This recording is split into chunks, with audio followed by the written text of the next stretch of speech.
Hello. Thanks for listening to our podcast, Autism Goes to College. Hello, I am Lindsey Washington, and I'm just about to head back to school as a sophomore at Appalachian State University in Boone, North Carolina. I'm majoring in communication sciences and disorders with a minor in digital marketing. I had a lot of academic success in my freshman year, even made the dean's list twice, but I also had some challenges. Getting to classes could be confusing. There were ups and downs on the social side and with dorm life. So I'm going back for my second year with some experiences and strategies. I'm here with Catherine O'Brien, the host of the Autism Goes to College podcast, and I will hand it over to her. Hey everyone. We met our guest Lindsey on TikTok, where Autism Goes to College had some fun this summer. Check out our TikTok and join the conversation when you have a minute. I'm your host, Catherine O'Brien, and I'm a student at UC Riverside, where I'm pursuing my PhD in education, focusing on student-teacher relationships between autistic students and their teachers, and also on the transition to adulthood for autistic young adults in college and understanding their experiences of relationships and identity. Our podcast is part of a whole bunch of resources that you can find at autismgoestocollege.org, where you could also see clips from our documentaries, film, check out blogs, and find the whole podcast series. At the end of this episode, you can also hear details on how to see the film. But for now, I'm happy to bring you this conversation with Lindsey Washington for our back to school episode. Welcome to the new season. So, Lindsey, you are a social media sensation with TikTok and YouTube, where you talk about college life from your perspective as a student on the spectrum. This summer, you posted your recap. How did you decide to make and share social media content? I just want to have a platform where I can communicate and put my voice out there. I'm also very creative, and I just love to put my work out there. So you are looking ahead to your sophomore year. How does it Mhm. feel different this fall as compared to this time last year? So last year I was new to the school and I didn't know where I was going, where everything was. But compared to this year, I will know where everything is and I will be more adjusted to the campus. So anxiety wise, it sounds like it might be a little better. Yeah, a lot better. Not that much anxiety. That makes complete sense. Can you share some of the highs and lows of your first year of college? Of course. So some of the highs that I had were, first of all, having a successful freshman year. I made the dean's list twice, the first semester and the second semester of my freshman year. I also joined a couple of clubs, such as the InterVarsity Christian Club, and I'm going to be continuing that this year. Some cons were living with a stranger for the first time. I had a lot of anxiety because I've been an only child and it was something that I had to get used to. And also living without my parents for the first time, even though I was close, it was still hard. What happened with your roommate situation and living away from home for the first time? You referenced that being kind of anxiety provoking, but how did it turn out? So initially, when I first met my roommate during move-in day, I thought that she was really nice. But as the year goes on, we weren't getting along, and which created a lot of conflict. Mm-hmm. That's a shame. What ended up happening? Did you find support for the conflict with your roommate? I did. So my roommate and I filled out a roommate agreement. I communicated to my RA. It didn't work out. Because it didn't work out, she ended up moving out of the room and did online classes while I ended up with a single room for the rest of the year. Oh, I see. So your roommate left the dorm? She did. She did. Oh, well, that sounds like it was probably an intense situation. I'm glad you had the support to handle it, and I'm sorry it didn't work out how you planned. Was college how you were expecting, or were there surprises along the way? I think it was pretty much mostly what I expected, maybe with little changes, with making my own decisions. For instance, what I have to eat every day, and just making my own schedule between my whole day, like what I'm going to do in between classes and so on. Yeah, there's a lot of autonomy. Have you found strategies that help give your day more structure? Oh, I have. So I have a big calendar up in my room to where I write important due dates for my homework assignments and important tests when it comes to exams and tests. I also keep my planner up to date by making sure I write down all the assignments for each of my classes and color coding. And I also would develop a relationship with my professors early on before school started. And I would advise this for anyone who goes to college to make sure that your professors get to know you. So that way, my professors know who I am and what my accommodations are and Mhm. work around it. Yeah, that personal connection really can make a difference when you need help in the moment. I love all that advice. I think having the visuals to remind you of the schedule is really crucial and helps me too. Um, so how did you choose Appalachian State? What other schools were on your list of colleges? Okay, so initially I went to high school in Pennsylvania. So initially I was looking at two schools in Pennsylvania. And as I was researching, my parents were considering a move to North Carolina. Then ultimately, we did move to North Carolina, which led me to two schools there. Which one was a small and private university, while the other one was mid-sized, which was Appalachian State. And from there, I decided based on accommodations. And App State won because they offer the resources for those on the spectrum. Excellent. So App State's mid-size and it has resources. Can you tell me just a little bit more about the resources you found? I think people will be curious to hear what's offered. Of course, so my school offers a program called HAND, and it stands all for Hub for Autism and Neurodiversity, and it's a support network for students in the community. And my school was also listed as one of the top 30 colleges for those on the spectrum, according to the Applied Behavior Analysis Program Guide. Oh, fantastic. So they have a positive reputation in this area. They do. They And, do. and did you find that that was true to your experience so far? Oh, absolutely. Absolutely. Oh, phenomenal. Okay, I'm glad the program is helping. How did you go about disclosing and asking for accommodations? Was that something you did during the application process? It was definitely something that I did during the application process. And I also was able to mention it to my professors when I requested my accommodations. Did you have any second thoughts about being open, or was that natural for you? It was natural for me, very natural. Great. And what accommodations are you using? Are they helping? Yes, they are very helpful and they help me to be successful. So, some of the accommodations that I use are note taking assistants. So, I use a specific app called Otter where it transcribes exactly what my professors say. And since the college lectures are very fast paced, I tend to miss stuff. So, whenever I go back and redo my notes, I would listen to the lecture again and then write down whatever I miss. I also have a time extension for tests and exams. Mhm. Those are the ones that I have. I find them very helpful as well. Me too. Um, so, are there parts of the hand program that go beyond your accommodations? Tell me a little more about that.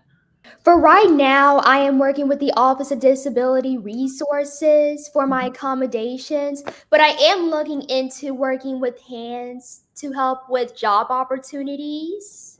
Oh, that makes sense. So it's more of a thing as you progress in your college career, they'll be able to Correct. continue to offer support for the future. Well, it's great to be looking ahead. Thanks for Mm-hmm. clarifying. Yes.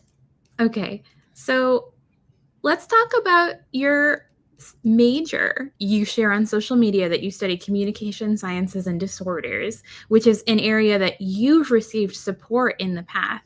Can you talk Correct. about the journey from being maybe a client of somebody who does communication sciences to being an expert? Of course. So, um, as a person with autism who undergone speech therapy at a very young age, I've always been passionate about speech therapy. And my speech therapy experience in the past has really helped me, and it was really good to develop comprehension, analytic, and social skills that I need to utilize in my daily life. And I want to be helpful to others because I'm a very helpful person regardless of the disability.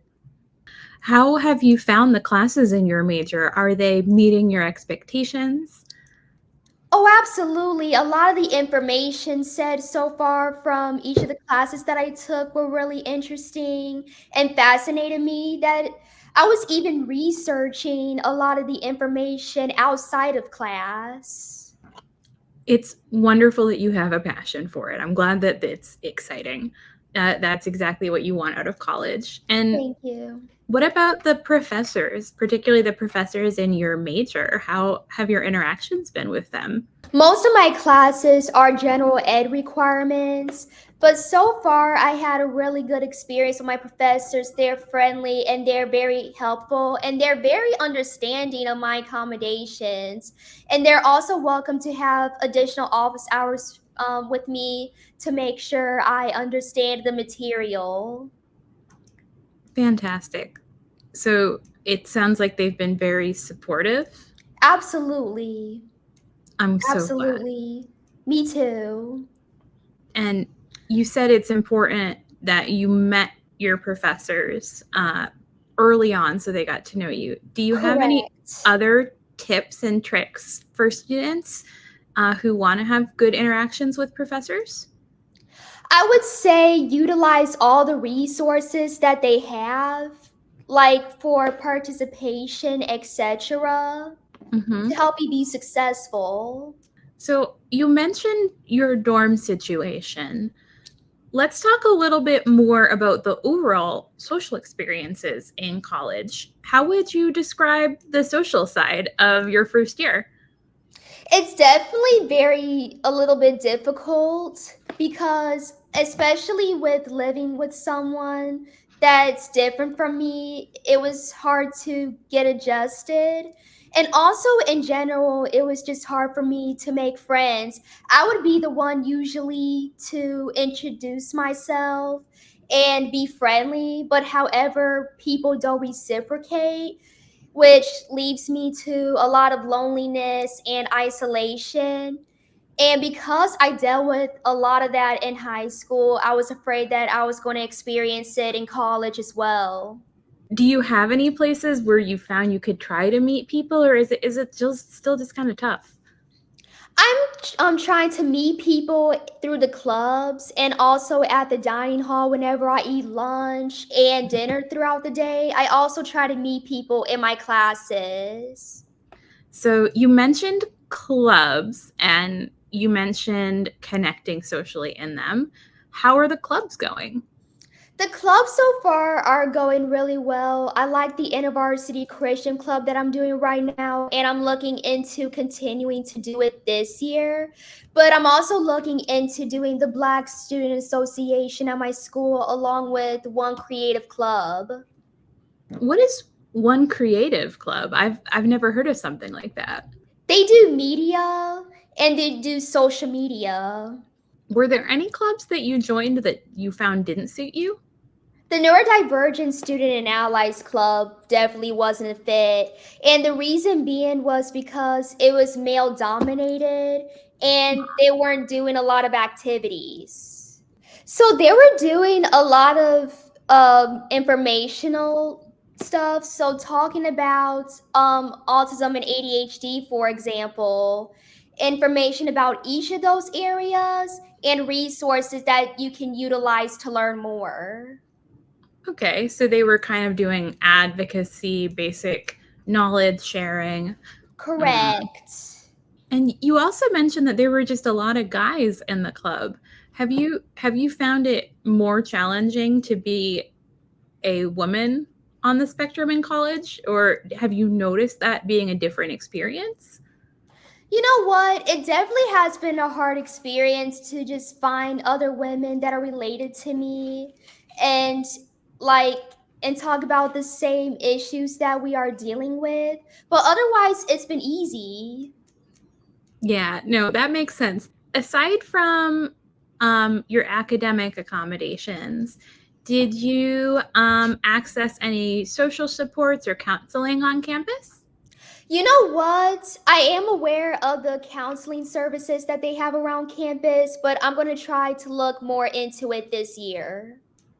So it sounds like not yet. Were there things that you did instead of that that helped you feel supported and coping with the loneliness? Yes. So I would utilize my YouTube channel to because it's a great outlet for me to communicate and to be creative whenever I feel lonely. I would also lean on my support system. I would pray. I Mhm. also like to listen to music because it's very therapeutic and relaxing, along with taking photos and online shopping. Yeah. I think the internet can be such a healing way to connect with other neurodivergent people who Mhm. maybe aren't close to us or on our campus, but really understand what we're going through. Absolutely. You mentioned your support system. Who is part of your support system? Can you say a little bit about that? Of course. So my mom, my dad, um, my grandma, and with that, also a couple friends that I made in high school. Oh, have you stayed in touch with your high school friends? I have. I have. Any tips for students that are going to college that want to continue those friendships from high school? The biggest thing that I have is to be yourself. It is so easy whenever you are in an unfamiliar environment with a lot of strangers around you to um, lose your identity. So make sure that you be your authentic self and present the self you want other people's to see you. Looking ahead to this fall, do you know where you'll be living and what courses you're taking? Can you give us like a preview of what you're most looking forward to? Absolutely. So I'm looking forward to continuing to get involved in clubs. So continuing the InterVarsity Christian Club and looking into one creative club and also the Black Student Association, meeting new people and taking classes within my major.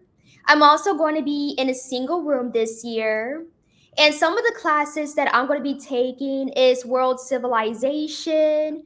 Another major class for it's like anatomy and physiology of communication disorders. I'm also taking another writing class as part of my gen ed requirement, and also a survey of social psychology class and an oral of interpretation, which is basically theater. Oh, it sounds like there's just so much to look forward to. It Thank you really so much for sharing, Lindsey. This has been a great little chat. I think particularly other female college students like us will relate to it. Thank you. And there's one more thing that I would like to say. My YouTube channel is Lindsey_Washington. Be sure to subscribe now. I'm currently on my way to 400 subscribers. I do documentaries, vlogs, and more. So be sure to stay tuned. All right. Thank you for listening to our podcast, Autism Goes to College. And now, as promised, here are ways to see the documentary. The documentary film Autism Goes to College is currently available through many channels, but the easiest way to see it today is to rent it on Vimeo on demand. which you can access from your Apple TV or most smart TVs by going on the Vimeo On Demand app. You can also find a direct link on our website at www.autismgoestocollege.org. The film is also available for educational use and live and hybrid screening events. All the relevant info and links can be found on our website.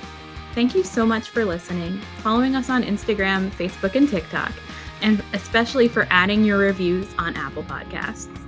Our show is specifically for students on the spectrum navigating college, and we really appreciate your support for Autism Goes to College. Thanks for listening.